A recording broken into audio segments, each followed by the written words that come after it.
নমস্কার বন্ধুরা, যে যেখান থেকে আমার ভিডিওটি দেখছেন সবার সুস্থতা কামনা করে আমি আজকের ভিডিওটি শুরু করছি। আমার আজকের রেসিপি হলো চিলি মাশরুম। তো দেখতে থাকুন আমার চিলি মাশরুম কিভাবে আমি তৈরি করি। সবার প্রথমে আমি মাশরুমগুলো হালকা গরম জল দিয়ে এইভাবে আমি ধুয়ে ফেলেছি। ধুয়ে আমি দু টুকরো করে এইভাবে কেটে নিচ্ছি, আর পেছনের যে মোটা অংশটা আছে সেই মোটা অংশটা কিন্তু আমি বাদ দিয়ে ফেলে দিচ্ছি। আমার এই মাশরুমটা অনেক দিন হয়ে গেছিলো, ফ্রিজে রয়েছে, তার জন্য কালারটা একটু চেঞ্জ হয়েছে। যখন আমি নতুন কিনে নিয়ে এসেছিলাম মাশরুমটা কিন্তু পুরো সাদা ধপধপ করছিল। মাশরুমটা কিন্তু হালকা উষ্ণ গরম জলে হালকা ধুয়ে নিতে হবে। এইভাবে আমি মাশরুমগুলো কেটে নিয়েছি। এবার আমি দিয়ে দেব 1 বড় চামচের কর্নফ্লাওয়ার। কর্নফ্লাওয়ার দিয়ে দেবো আমি একটু হাফ চা চামচ লবণ, হাফ চা চামচ লঙ্কার গুঁড়ো আর হাফ চা চামচ গোলমরিচের গুঁড়ো। এবার এর মধ্যে আমি একটা ডিম ভেঙে দিয়ে দিলাম। দিয়ে ভালো করে আমি এটাকে মাখিয়ে নেব মাশরুমগুলোকে।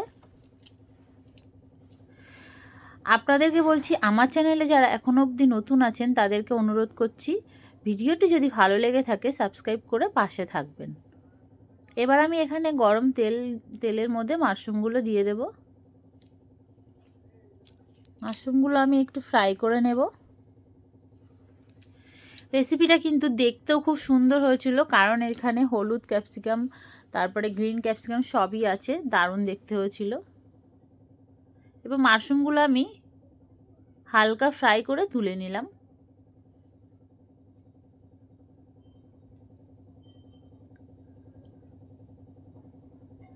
একে একে তুলে নিলাম। আবার বাকি মাশরুমগুলো আমি সেম পদ্ধতিতে ভেজে নিলাম। কর্নফ্লাওয়ার কিন্তু খুব কম দিয়েছি আমি, একদমই কম ব্যবহার করতে হবে।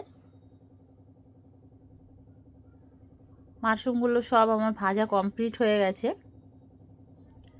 এবার এখানে আমি সবজি কেটে নিয়েছি, পেঁয়াজ, green capsicum, red capsicum, yellow capsicum, রসুন পাতা আর কাঁচা লঙ্কা সব আমি এইভাবে কেটে রেখেছি।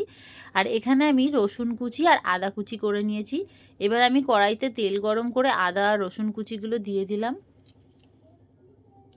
আদা রসুন কুচি মাত্র 1 মিনিট মতো ফ্রাই হলেই এবার আমি সবজিগুলো দিয়ে দেব।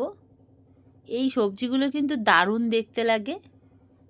আপনাদের হাতের কাছে যদি রেড ক্যাপসিকাম আর ইয়েলো ক্যাপসিকাম না থাকে তো গ্রিন ক্যাপসিকাম দিয়েই হয়ে যাবে, কিন্তু এতে করে কি দেখতে খুব সুন্দর লাগে নানান রকমের কালার থাকলে।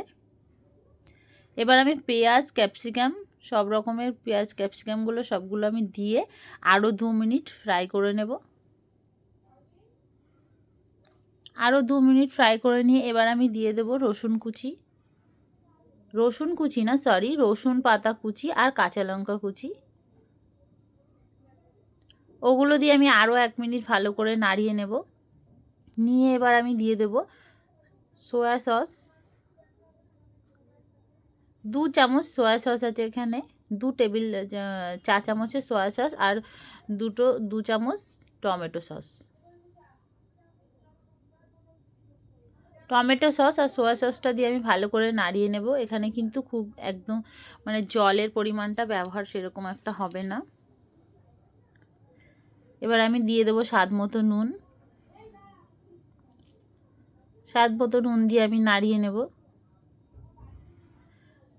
নাড়িয়ে নিয়ে আমি আলাদা একটা বাটিতে 1 চামচ মতো কর্নফ্লাওয়ার গুলে রেখেছিলাম, ওটাকে আমি দিয়ে দেবো আর একটু গ্রেভিটা সুন্দর হওয়ার জন্যে। আর দেখতেই পাচ্ছেন এর কালারটা কিন্তু খুব সুন্দর এসছে। এবার আমার মশলাটা কষা হয়ে গেছে। এবার আমি মাশরুমটা দিয়ে নাড়িয়ে নেব আবারও 2 মিনিট। এইভাবেই কিন্তু আমি জল দেব না। সেন্টটা কিন্তু অসাধারণ বেরিয়েছিল, আর কালারটাও দেখতে পাচ্ছেন কত সুন্দর, একদম রেস্টুরেন্ট স্টাইলেই হয়েছে।